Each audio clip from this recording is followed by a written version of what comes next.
17 सितंबर को हिजबुल्लाह लड़ाकों के पेजर में एक बीप की आवाज आई। ये आवाज मैसेज का था। जैसे ही लड़ाकों ने मैसेज खोला, बड़ा धमाका हुआ, जिसे लेबनान की राजधानी बैरूत धमाकों से दहल उठी।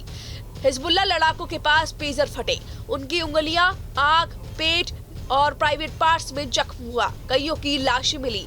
इस धमाके से पूरे हिजबुल्लाह का दिमाग हिल गया। इतना ही नहीं, धमाकों में लेबनान के ईरानी राजदूत भी घायल हुए थे। हिजबुल्लाह ने पेजर हमले के पीछे इजराइल को जिम्मेदार ठहराया था, लेकिन अब तक इजराइल की तरफ से कोई बयान सामने नहीं आया था।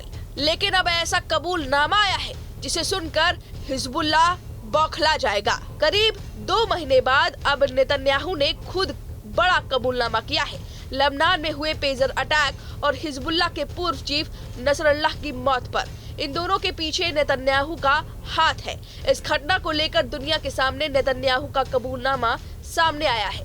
नेतन्याहू ने पुष्टि की है कि उन्होंने ही सितंबर में लेबनान स्थित आतंकवादी समूह हिजबुल्लाह के ठिकानों पर पेजर हमले को मंजूरी दी थी, जिसमें लगभग 40 आतंकवादी मारे गए और 3000 से अधिक घायल हो गए। नेतन्याहू के प्रवक्ता ओमर दोस्तारी ने न्यूज एजेंसी AFP को बताया, 10 नवंबर को नेतन्याहू ने पुष्टि की कि उन्होंने लेबनान में पेजर ऑपरेशन को हरी झंडी दी थी। 10 नवंबर को एक कैबिनेट बैठक में नेतन्याहू ने ये भी बताया कि इजरायली सेना ने सीधे आदेश मिलने के बाद बैरूत में एक सटीक हमला किया, जिसमें हिजबुल्लाह प्रमुख हसन नसरल्लाह की मौत हो गई। टाइम्स ऑफ इजराइल ने नेतन्याहू के हवाले से कहा कि पेजर ऑपरेशन और हसन नसरल्लाह का खात्मा रक्षा प्रतिष्ठित के वरिष्ठ अधिकारियों और राजनीतिक क्षेत्रों में उनके लिए जिम्मेदार लोगों के विरोध के बावजूद किया गया।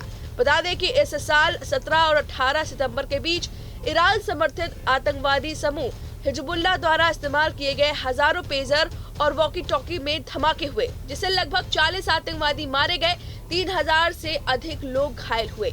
17 सितंबर को स्थानीय समय अनुसार दोपहर 3:45 पर पेजर में धमाके शुरू हुए।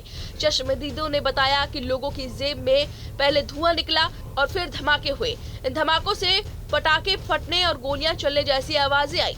सीसीटीवी फुटेज में देखा जा सकता है कि एक व्यक्ति जब दुकान पर खड़ा था तब उसकी पतलून में विस्फोट होता दिखा। समाचार एजेंसी रॉयटर्स के मुताबिक शुरुआती धमाके के 1 घंटे बाद तक कई धमाके हुए। इन धमाकों के बाद लेबनान के अस्पतालों में घायलों को पहुंचाया गया था। लेकिन सवाल यह है कि हिजबुल्लाह के पेजर में आखिर इजराइल ने सेंध कैसे मारी। दरअसल पेजर सप्लाई के दौरान इजराइल ने पूरा प्लान किया है।